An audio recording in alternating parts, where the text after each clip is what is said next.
please join again. Okay, Pratham is here again. Hi, Pratham. Hope you are good. So, let us start. Okay, so yesterday we did addition law or addition rule of probability, and today we will start with the multiplication law of probability and conditional probability.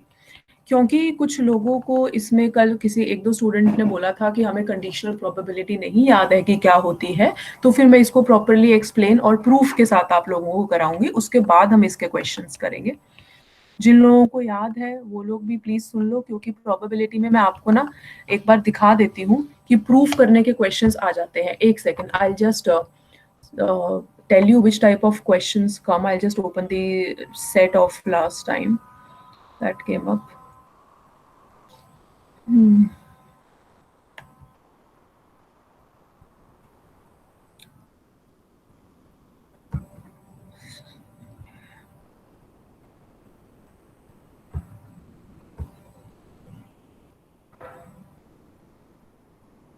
Yes, so last time ना मेरे को यहाँ से दोबारा share करना पड़ेगा, मैं यहीं पे लिख देती हूँ। लास्ट टाइम प्रोबेबिलिटी में क्वेश्चन आया था, ऑल्दो मैं क्लासरूम में अपलोड कर चुकी हूँ, प्रूफ करना आ गया था प्रोबेबिलिटी से। Number 1, if the probability if PA/B, that is conditional probability, जो हम कंडीशनल प्रोबेबिलिटी करने वाले हैं, if this is equal to probability of A given that B bar has happened, then we need to prove that A and B are independent events. तो आपके ऐसे proof करने वाले क्वेश्चंस प्रोबेबिलिटी से आ जाते हैं। इसी का सेकंड पार्ट था, events C and D are such that probability of C is equal to 0.7, probability of D is equal to 0.5. So you need to prove that probability of C into D, that is multiplication rule की अगर हम बात करें, is equal to 0.1. तो ऐसे कुछ questions आप लोगों के आ जाते हैं, इसीलिए मैं ये कंडीशनल प्रोबेबिलिटी और इंडिपेंडेंट इवेंट्स प्रॉपरली आप लोगों को प्रूफ करके करा रही हूँ। ये मैंने क्वेश्चन इसलिए अभी यहाँ पे लिखा है, जो स्टूडेंट्स हैं जिनको लगता है कि हमें कंडीशनल प्रोबेबिलिटी आती है, वो लोग भी प्लीज नोट कर लेना जो मैं लिख रही हूँ, एंड समझ लेना जिस तरीके से समझा रही हूँ, क्योंकि फिर ऐसे प्रूफ्स के क्वेश्चन आप लोगों के आएंगे। So can we start? अगर आप लोगों को लिखने हैं क्वेश्चंस तो लिख लो, मैं क्लासरूम पे अपलोड कर चुकी हूँ पूरा क्वेश्चन पेपर लास्ट टाइम का। इस बार वाला भी आई एम इन प्रोसेस, मुझे कहीं से मिल जाता है तो वो भी डिस्कस कर लेंगे। Can I rub this? Can I rub this and start with the explanation of what is conditional probability, what is multiplication rule? Start करूं? Yes, ma'am. Anybody wants me to wait? Otherwise I'm rubbing. Okay. और ये यही होते हैं 5 marks के छोटे छोटे question होते हैं ये। All right, so we are starting with multiplication, law of probability and conditional probability. I'll first write down full definition and formula, फिर उसको अच्छे से discuss करेंगे. So suppose that for two events, we are saying two events, that is A and B. If PA intersection B, A intersection मतलब intersection आ गया तो and आ गया, is equal to probability of A into probability of B, given that event A has already taken place, and this happens when probability of A is greater than 0. जिन लोगों को conditional probability में problem है, बेटा अच्छे से सुन लेना, अभी ये मत सोचना पहले ही कंफ्यूज हो गए हो। And we can also write down this as probability of B dot probability of A/B, given that probability of B is equal to 0. ये हमारा मल्टीप्लीकेशन लॉ है, ये हमारा मल्टीप्लीकेशन लॉ है। अब मैं लिख रही हूं यहाँ पे सिंबल्स का क्या मतलब है। Where in this formula that we have written, where this PB/A, this actually represents the conditional probability. It represents the conditional probability. Conditional probability of occurrence of B when event A has already happened, मतलब कि हम यहाँ पे बोल रहे हैं जहां पे हम लोगों का ये ए ऑलरेडी अकर हो चुका है, तो क्या प्रोबेबिलिटी है कि हमारा बी अकर होएगा? What is the probability that B will occur given that event A has already taken place? And we say that P A slash B represents, and this represents the conditional probability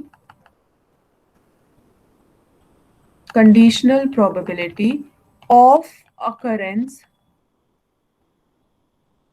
of A, event A, when event B has already happened.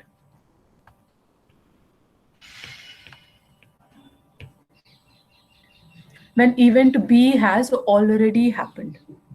तो हम basically इसके अंदर क्या find करने की कोशिश कर रहे हैं कि हम लोगों का मल्टीप्लिकेशन रूल, मैं आपको एक सिंपल सा एग्जांपल देती हूँ, फिर इस डेफिनेशन में ना हम लोग वापस आएंगे, ठीक है? वापस I will come back to this page. अभी मैं एक बार आपको पहले लेमन टर्म्स में सेट थ्योरी के बेसिस पे समझा देती हूँ।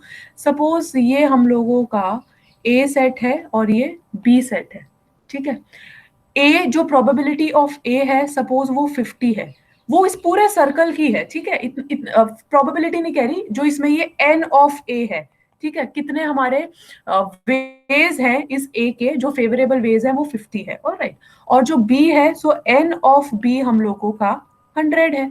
और ये जो बीच वाला पार्ट है, this is A intersection B, assume करते हुए ही चल रही हूँ। Suppose this N of A intersection B, this is given to be 20, ठीक है? अब हम लोगों को बोला है कि कंडीशनल प्रोबेबिलिटी निकालिए, कंडीशनल प्रोबेबिलिटी निकालिए पी ए स्लैश बी। मतलब हम लोगों को प्रोबेबिलिटी निकालनी है, कितनी प्रोबेबिलिटी है इवेंट ए अकर होने की, given that B has already happened, ठीक है? तो यहाँ पे ए और बी इकट्ठे कहाँ पे हो रहे हैं? इंटरसेक्शन वाले पॉइंट पे हो रहे हैं ना। बाकी जो हम लोगों का ये वाला एरिया बच गया, यहाँ पे तो बी होएगा ही नहीं। तो इसका मतलब हम लोगों को ये देखना है कि हमारी कितनी प्रोबेबिलिटी है, कितने कितने ऐसे केसेस हैं जहां पे हमारा बी हो चुका है, तो बी हो चुका है तो ए होने की संभावना है, ठीक है? वो हमारा ए इंटरसेक्शन बी में ही होगा, जहां पे ये दोनों चीजें इकट्ठे हो रही हैं। तो सपोज ये ए इंटरसेक्शन बी 20 है, जिसमें मान लो कि बी का पार्ट है से सपोज इट इज 50 और ए का पार्ट है सपोज 15 एंड 5। तो हमारे जो फेवरेबल इवेंट्स हो गए ए के अकर होने के, given that B has happened, वो कितना हो गया? N of A intersection B. ये समझ आया? फेवरेबल इवेंट्स समझ आया? फेवरेबल इवेंट समझ आया? कितने चांसेस हैं, कितने फेवरेबल इवेंट्स हैं कि ए होएगा अगर बी हो चुका है तो, ठीक है? अब हमारे कंडीशन क्या लगी हुई है इस क्वेश्चन के साथ? कंडीशन ये लगी हुई है कि हमारा टोटल बी कितनी बार अकर हो सकता है। डिवीजन में तो हम ये लेते हैं ना m डिवाइडेड बाय n, तो ये n क्या होता है? Total number of ways. तो इसका मतलब इसको हमें इसकी अगर प्रोबेबिलिटी निकालनी है, this should be divided by n of b। कितने ऐसे टोटल वेज हैं जहां पे बी अकर हो रहा है? I hope this formula is clear. अब जब हम इसको फॉर्मूले से निकालेंगे तो हमारी ये क्या चीज आ जाएगी? कितने हमारा ए इंटरसेक्शन बी है 20 divided by N of B है हम लोगों का 100, तो ये हमारा हो गया 0.2। अब आप इसको दूसरे तरीके से देखिए, जो हमारा ये ए इंटरसेक्शन बी है, इस ए इंटरसेक्शन बी में ए का कितना पार्ट है, हमें यही तो निकालना है ना। कितनी ऐसे पार्ट हैं जहां पे बी हो रहा है और ए भी हो रहा है? तो वो क्या हो जाएगा? उसमें हो जाएगा हमारा एन ऑफ ए कितना है? 5 इस ए इंटरसेक्शन बी के अंदर, और टोटल सैंपल स्पेस कितना है? 20, तो ये भी कुछ 0.25 ही आएगा ना। तो इसका मतलब हम लोग यही चीज बोल रहे हैं, हमें ये निकालना है बी हो चुका है तो उसमें कितने चांसेस हैं कि ए भी होएगा।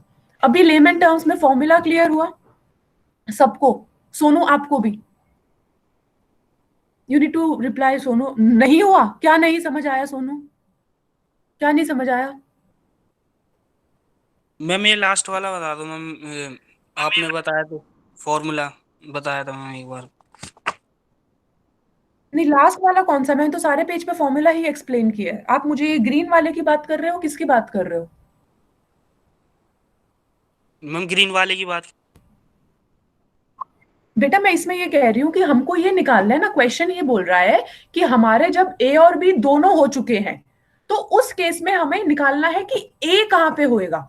तो हमारा इसके अंदर जो ये एम है, फेवरेबल इवेंट्स है। अब अगर मैंने आपको डिस्क्लोज कर दिया कि ये जो एम है ये हमारे पास 5 है, क्योंकि ए इंटरसेक्शन बी में 5 हमारा ए जा रहा है, और एन हमारा क्या है, टोटल वेज जहां पे ए और बी इकट्ठे हो रहे हैं, वो 20 है। यही तो बताया, तो ये 0.25 आएगा, जो हमारा इस कंडीशनल प्रोबेबिलिटी के थ्रू हमने यहाँ पे 0.2 निकाला है। अभी समझ आया? यस मैम आ गया। ठीक है। सो दिस वाज रफ, ताकि हम डेफिनेशन से पहले चीजें दिमाग में क्लियर हो जाए, फिर डेफिनेशन आप लोगों को अच्छे से समझ में आएगी। So now I am going back to the definition. किसी को ये नोट करना हो तो कर लो। I don't think it's worthy to note it. In case you have understood it, very good. In case you have not, then note this down. So let us go back to the definition. So yes, so conditional जहां पे हम ये slash लगा देते हैं, मतलब condition जो slash के पीछे आता है, मतलब वो चीज ऑलरेडी हो चुकी है। ठीक है। सो अब जो मैंने फॉर्मूला वहां लिखा था, मैं वही फॉर्मूला दोबारा लिख रही हूँ। जब हम ये बोल रहे हैं, ये वाला फॉर्मूला जो हमने लिखा है ना, अब इसमें हमने लिख दिया P A intersection B is equal to P A probability of A and conditional probability of P B by A. अब हम एक बार इसको लिखते हैं कि हमारा पी ए का प्रोबेबिलिटी कितना होएगा, N A divided by N of total sample space. Probability of B कितना हो जाएगा हमारा, N of B divided by total sample space. And क्योंकि हमारे फॉर्मूले में पी ए इंटरसेक्शन बी भी है, so this will be N A intersection B divided by N of S. इसको हम आगे यूज करेंगे, इसको हम आगे यूज करेंगे कंडीशनल प्रोबेबिलिटी को प्रूफ करने के लिए। इसीलिए मैंने ये सारे फॉर्मूलेज दोबारा लिखे हैं, क्योंकि हमारे ऊपर वाले फॉर्मूले में ये सारी चीजें, ये सारी प्रोबेबिलिटी यूज हो रही हैं। I just open this page. Please note this down. If you are done, let me know that you are done. All right, Rishabh and Tanay. Okay. Let's wait for others. Okay, Yash. Yash, you have changed your TP. All right, Gaurav and Priya. Okay, if anybody wants me to wait, let me know. Otherwise, हम आगे move करते हैं। अब जो चीज मैंने आपको verbally बोली थी ना, कि हम लोगों का यहाँ पे हमें वो चीज चूज करनी है जो हमारे सैंपल पॉइंट्स बी में एग्जिस्ट करते हैं। कितने ऐसी पॉसिबिलिटी है, फेवरेबल आउटकम है ए के, जो सैंपल पॉइंट बी में एग्जिस्ट करते हैं। मैं वही लाइन दोबारा अभी लिख रही हूँ। Just 1 minute.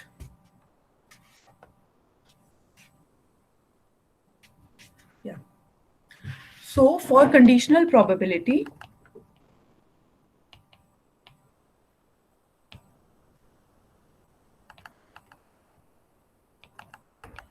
A slash B. इसका मतलब for conditional probability of A given that B has already happened, the favorable outcomes must be sum of the sample points of B event, that is for the event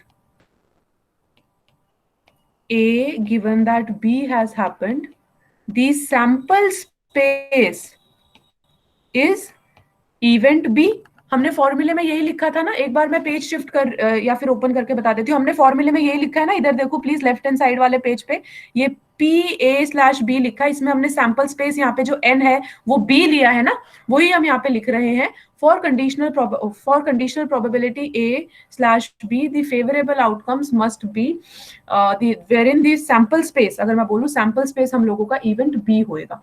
guys this line is clear to all? Please give a quick reply. This line is clear to all. Sample space wala.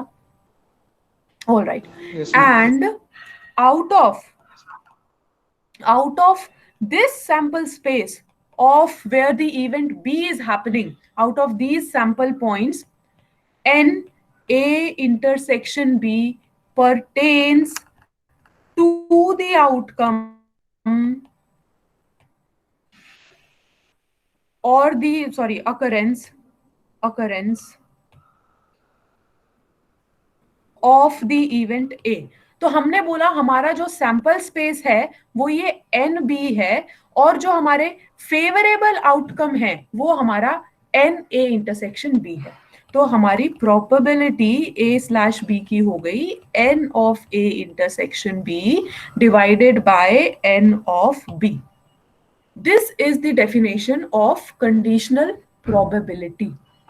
You can please note this down. Let me know when you are done. Then I am going to prove it further. All right, Tanay and Rishabh. Yes, Gaurav, waiting.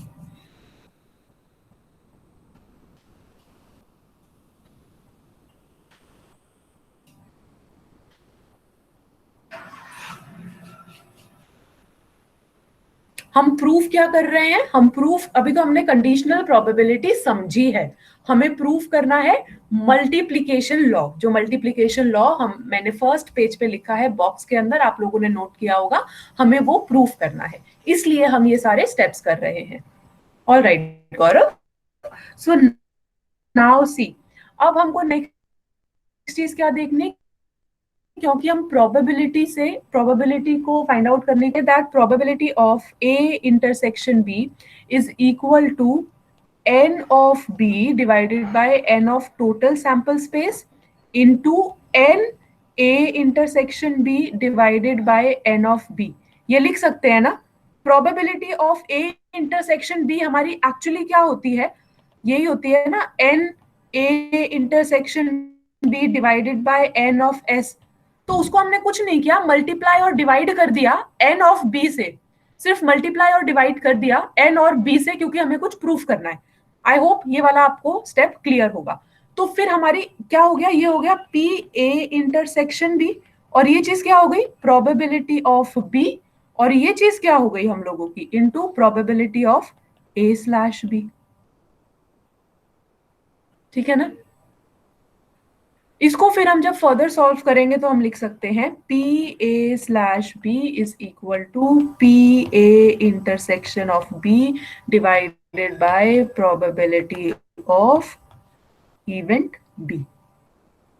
This is how we prove the multiplication rule of probability. I hope things are clear. Similarly, we can do for the conditional probability of B given that event A has happened.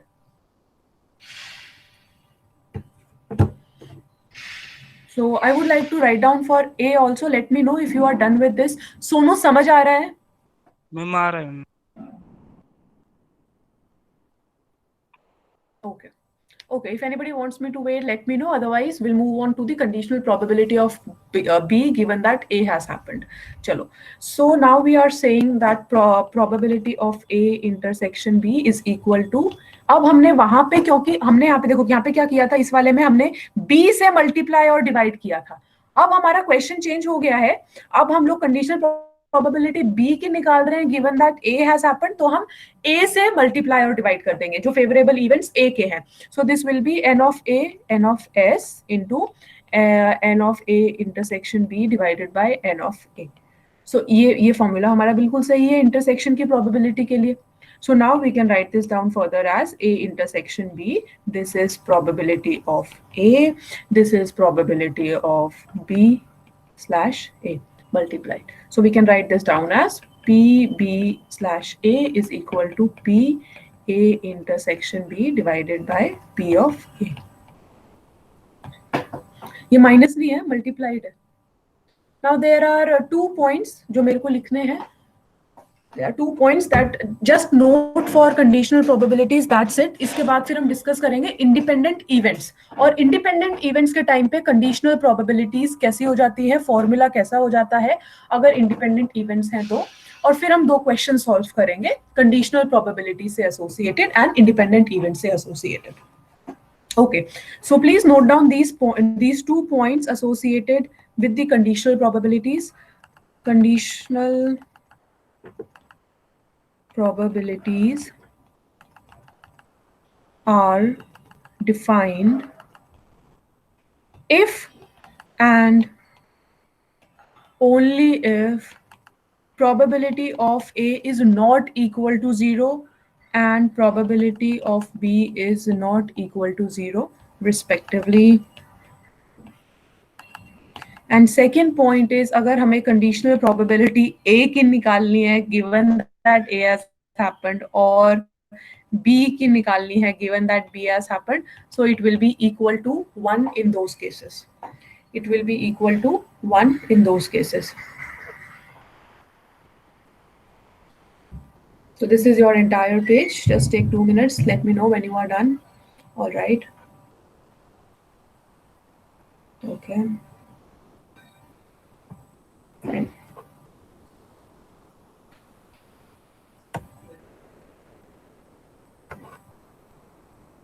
Okay. Now let us move forward with Yeah, somebody wants to ask anything? No, ma'am, done, I said. Now let us move. Okay, good, great. Now let us move forward with the conditional probability in the case of independent events. तो क्योंकि मैं independent events को explain करूँगी तो हो सकता है कुछ definition conditional probability की दोबारा repeat हो जाए. So it's up to you if you want to write or not. So now we are discussing the second thing, that is conditional probability in case of independent events.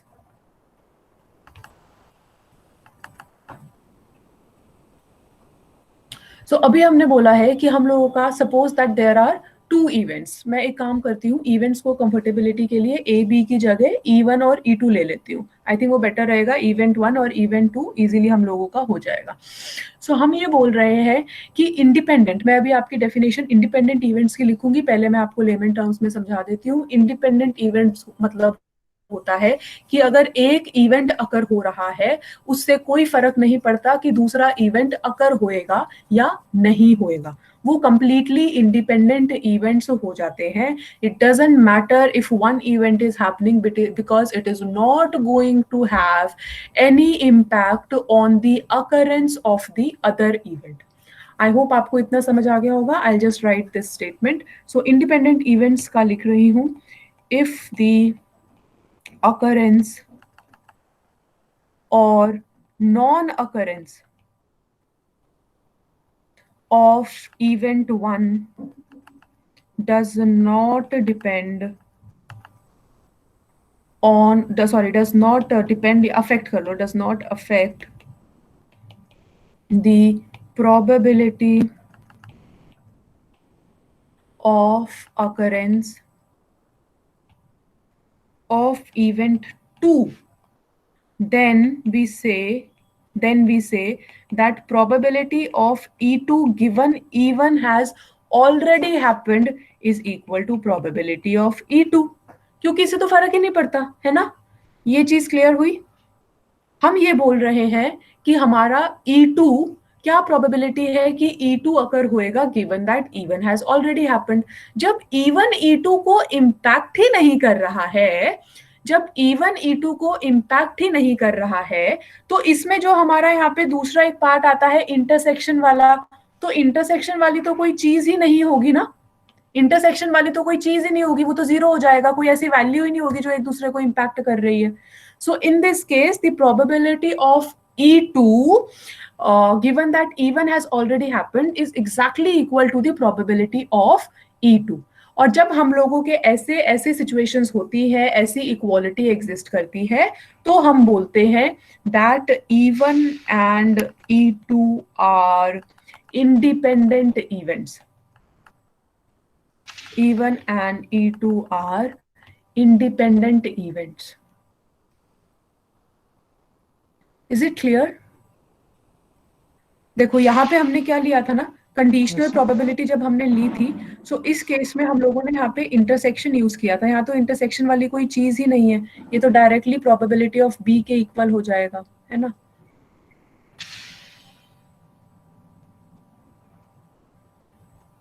अच्छा, अब मैं एक और चीज इसके अंदर लिख रही हूँ, I am just adding on to that since we are discussing this.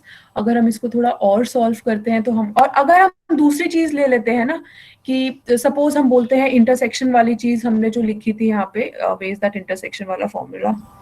Yes, ये जो इंटरसेक्शन वाला फॉर्मूला है, इसको, ये मैंने इंटरसेक्शन लिखा है, चलो मैं इंटरसेक्शन करके लिख देती हूँ, नहीं तो अगर आप कोई और बुक रेफर करोगे ना, तो वहां पे अगर हम, वहां पे ना ये ऐसे ऐसे भी लिख सकते हैं, PAB, क्योंकि आपके नागरन दास में ऐसे लिखा है इसलिए मैं आपको बता रही हूँ, ये इंटरसेक्शन होता है PAB। सो PAB माने इंटरसेक्शन की बात हो रही है। जैसे यहाँ पे जो नागरन दास में भी आप लोगों का यहाँ पे ये लिखा होगा, ये PA इंटरसेक्शन भी है, तो नागरन दास में इसको PAB लिखा है। तो कंफ्यूज मत होना प्लीज, मैं आपको सारे टाइटल्स, इनिशियल सब कुछ बता रही हूँ। So this PAB means that this is intersection what we are talking about. Is it clear?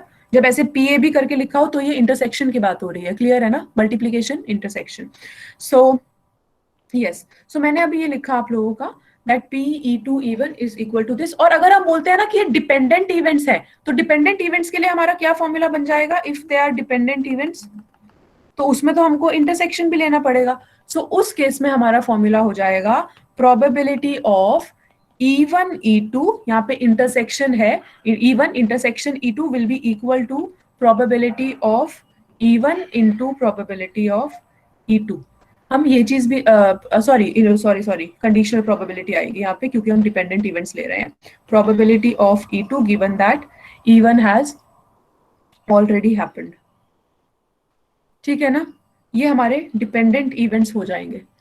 I hope this is clear. ये हमारा इंडिपेंडेंट इवेंट्स है जब हमारा प्रॉपर उसके इक्वल है, और ये हमारे डिपेंडेंट इवेंट्स हो जाएंगे। अब अगर हम लोगों को निकालना है इंडिपेंडेंट इवेंट्स के लिए इंटरसेक्शन, इंडिपेंडेंट इवेंट्स के लिए अगर हमको मल्टीप्लीकेशन रूल अगर हम देखते हैं for independent events, so probability of E1 E2 will be equal to probability of E1 dot probability of E2. This is our multiplication rule for the independent events.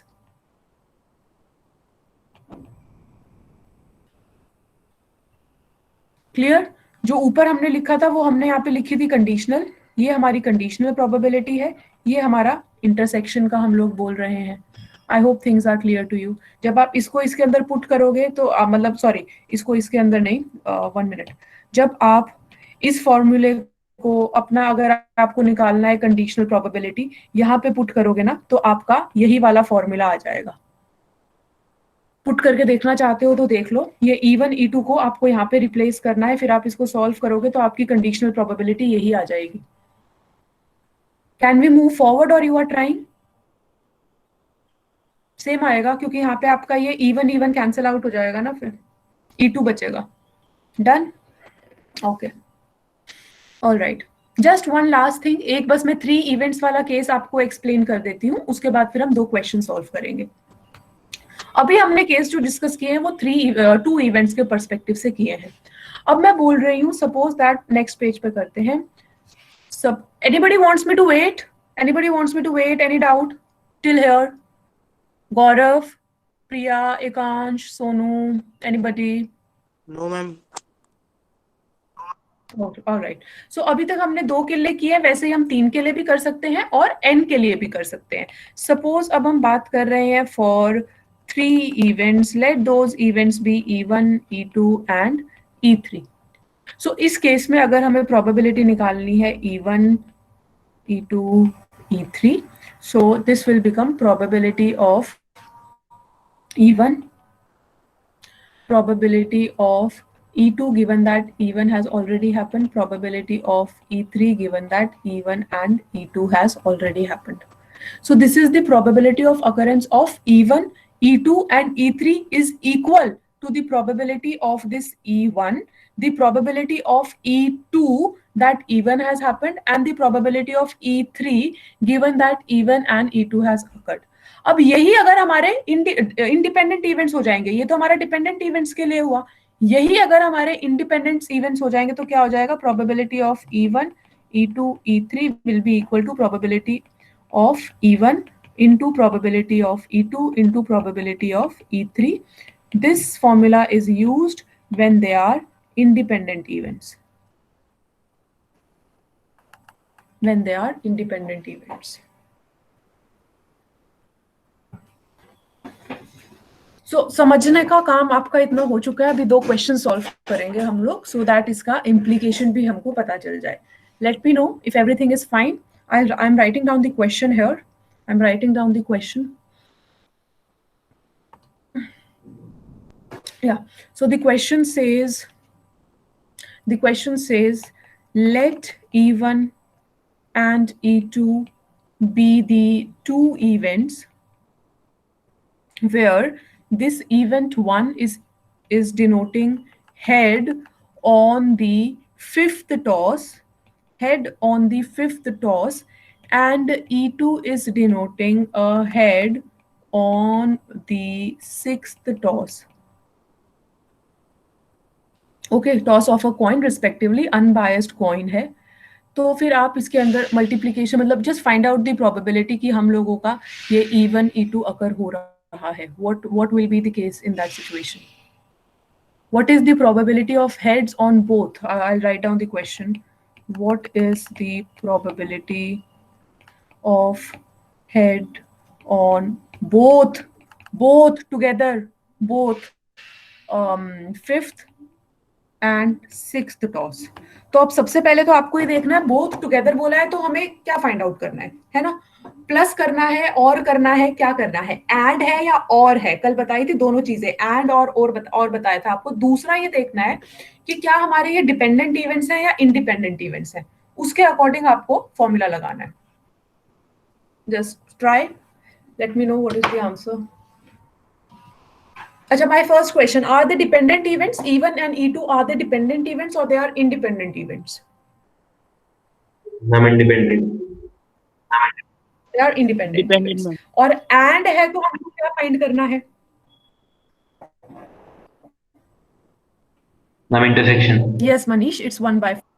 Intersection, right. अब आप formula देख लो, formula आपने लिखा हुआ है, independent events और intersection है, तो हमारा क्या फॉर्मूला यूज होएगा? मल्टीप्लिकेशन रूल के according. You have written this down. Yes Manish, it's 1/4.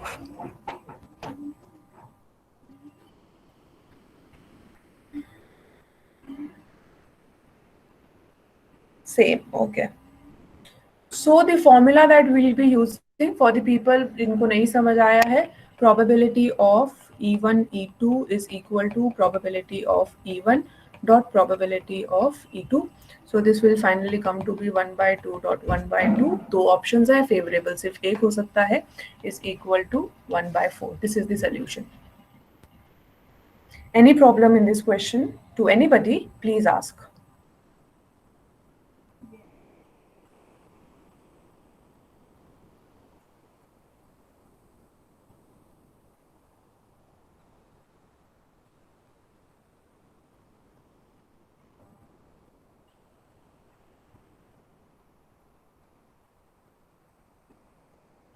ठीक है, एक और क्वेश्चन दूं,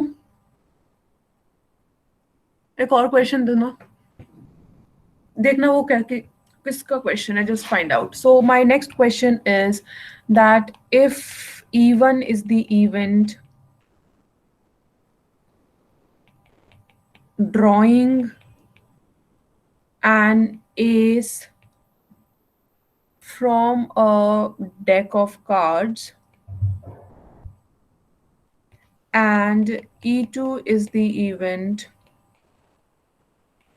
of drawing a king, then what is the probability? The question says, what is the probability of drawing either an ace or a king in a single draw? Single draw माने without a replacement. चलो single draw, बस इतना सोचो. हाँ, वो तो 52 ही होता है गौरव. तो अब देखो यहाँ पे और है. अब मैंने यहाँ पे क्वेश्चन में क्या कह रहा है, सबसे पहले और है ये, और में हम लोग क्या यूज करते हैं? एक को चुनते हैं.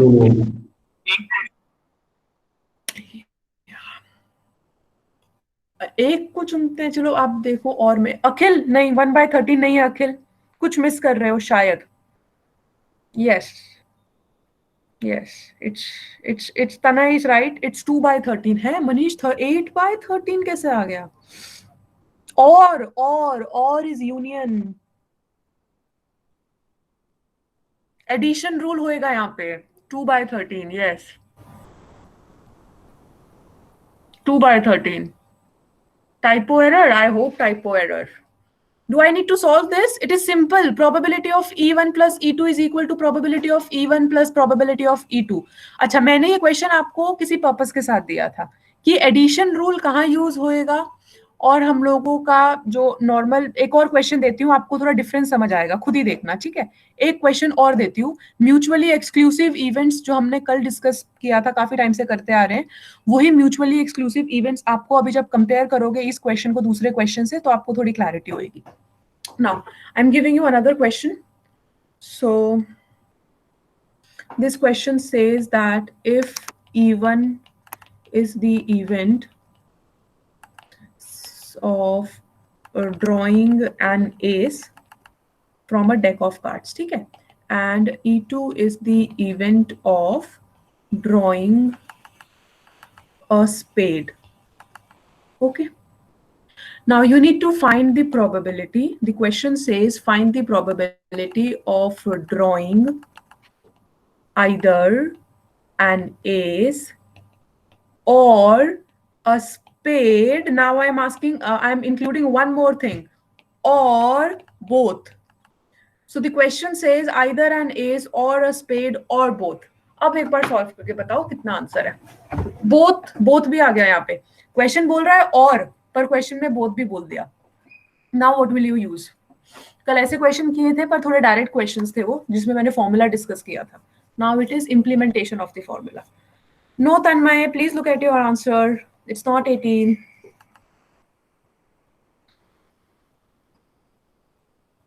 No, it is not 17.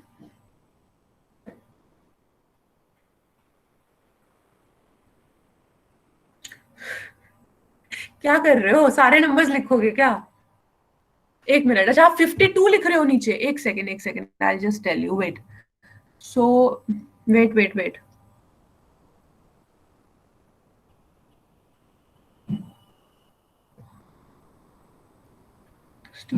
Manish का आंसर सही है, I think.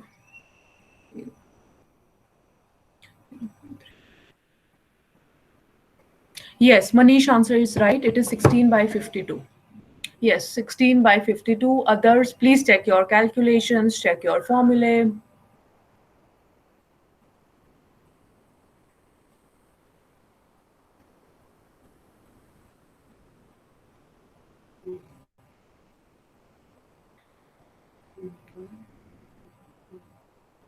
Four by 13. Yes, 16/52 or 4/13. So the formula that we are going to use here is probability of E1 plus E2, क्योंकि हमारा और पूछा गया है क्वेश्चन में.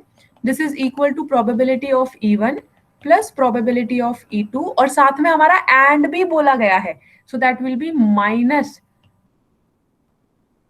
E1 E2, मतलब इंटरसेक्शन वाला जो हमने कल फॉर्मूला लिखा था. So this will be 4/52 plus 13/52 minus 1/52. You will get 16/52. That is 4/13. I hope it is clear to all. I hope this is clear to all. चलो, दो क्वेश्चन और दूं. दो क्वेश्चन और दे देती हूँ, टाइम है हम लोगों के पास. दो क्वेश्चन और कर लेते हैं. एक रिप्लेसमेंट वाला भी कर लेते हैं, ठीक है. चलो पहले नॉर्मल करते हैं. So I am saying that if the probability that A, yes, okay, Rishabh, you want to wait? Okay, waiting. Sorry, I didn't see the message. Ma'am और लिखा है वहां पे, तो वो ऐड नहीं होगा. बेटा और तो क्वेश्चन में है, पर जैसे ही इन्होंने बोथ बोल दिया, इसका मतलब ये म्यूचुअली एक्सक्लूसिव इवेंट्स नहीं है, तो हमको वो चीज भी तो कंसीडर करनी पड़ेगी.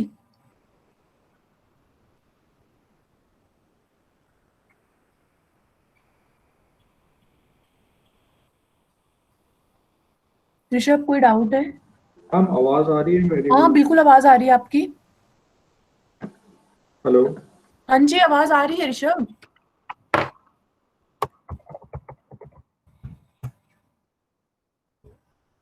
Okay, he left the meeting. So I'll just write down the question till the time he'll join again. आप जब तक वो question देख लो. So I'm saying if the probability that A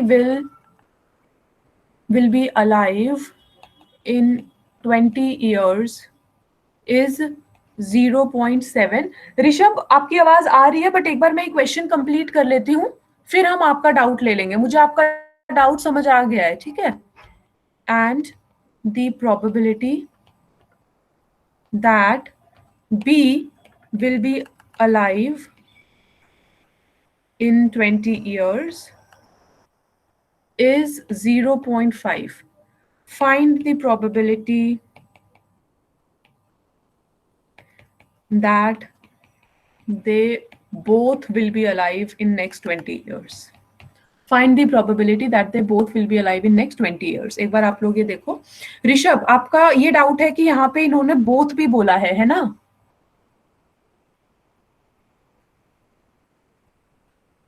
Rishabh आवाज आ रही है आपको मेरी? Am I audible to others? Yes, Yes, ma'am. ma'am. Yes, ma'am. There is some network in Rishabh's. I think he left the meeting again. उनके network में problem चल रही है. चलो कोई नहीं. ये वाला question आप लोग देखो. Just solve this question. Both बोल दिया तो हमारा क्या चीज आ जाएगी? Intersection या union?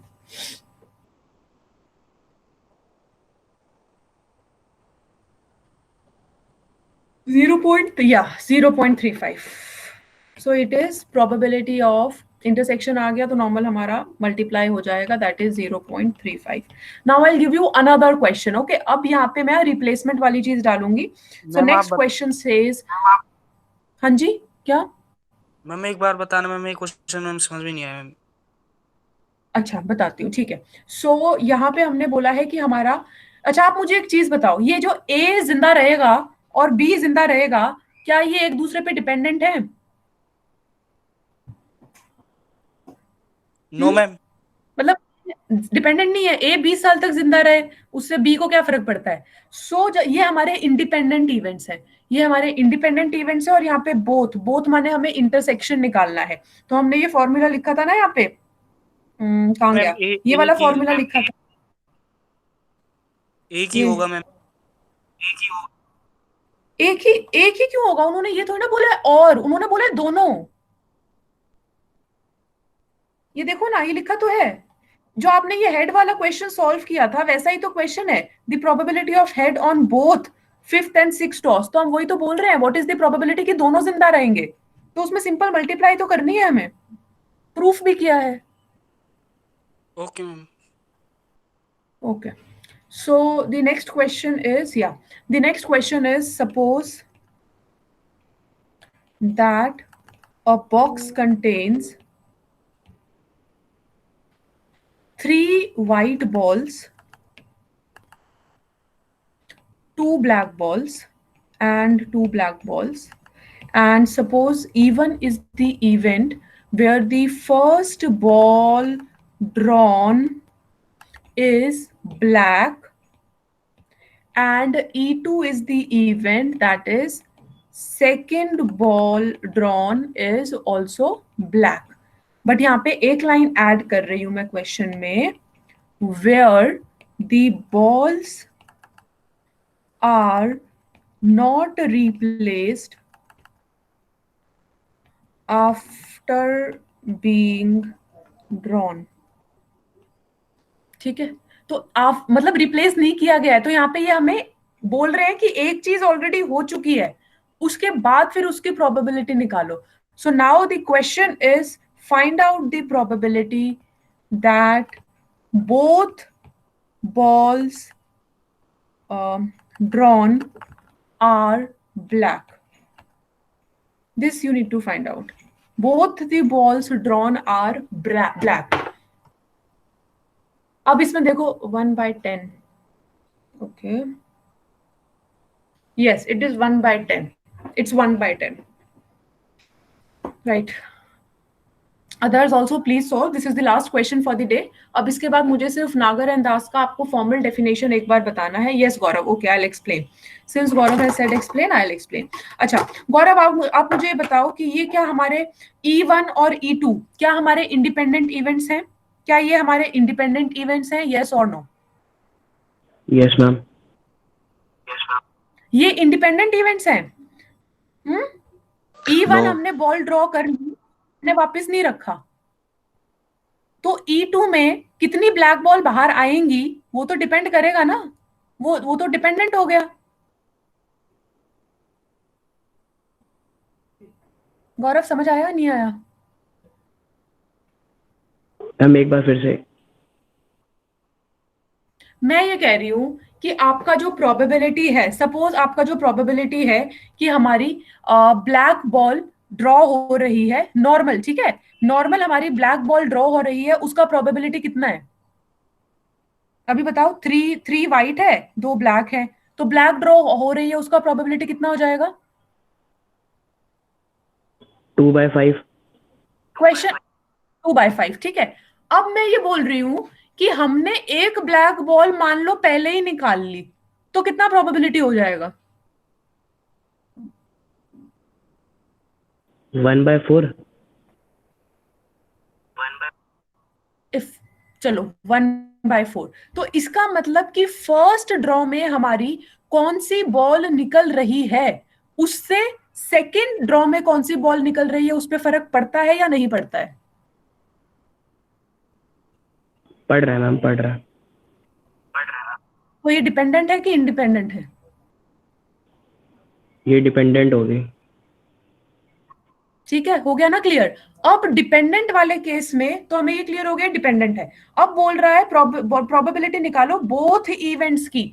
जब डिपेंडेंट हो गए मतलब कंडीशन लग गई, कंडीशन की ये हमारा इवेंट 1 हो चुका है और हमें बोथ निकालना है. अब फॉर्मूला देखो कौन सा फॉर्मूला लगेगा और फिर मेरे को एक बार आंसर बताओ. मैं एक बार अटेंडेंस ले रही हूँ गौरव, ठीक है, सबकी अटेंडेंस ले लेती हूँ एक बार.